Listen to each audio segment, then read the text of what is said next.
ஆளுநர் உரை அன்னைக்கு இந்த தமிழ் தாய் வாழ்த்துக்கு அப்புறம் தேசிய கீதம் பாடினது தப்பு, தேசிய கீதம் 2 முறை பாடினது தப்பு,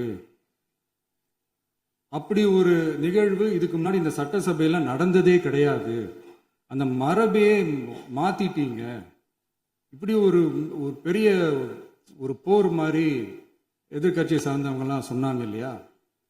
அந்த மாநில உரிமை போராளிகளை, அந்த மரபு காக்கிற உரிமை போராளிகளை ஒரே ஒரு கேள்விதான் கேட்கணும். 2021 ஆகஸ்ட் 2 ஞாபகம் இருக்கா? Centenary celebration of Tamil Nadu legislature.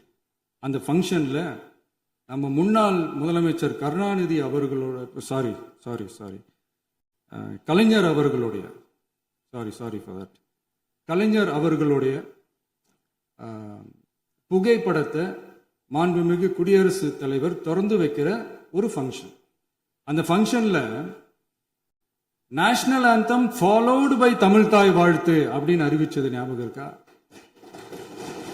அதாவது தேசிய கீதத்துக்கு அப்புறமா 2வது முறையா, நோட் திஸ் பாயிண்ட் மாண்புமிகு பேரவைத் தலைவர் அவர்களே, பிளீஸ் நோட் திஸ் பாயிண்ட்.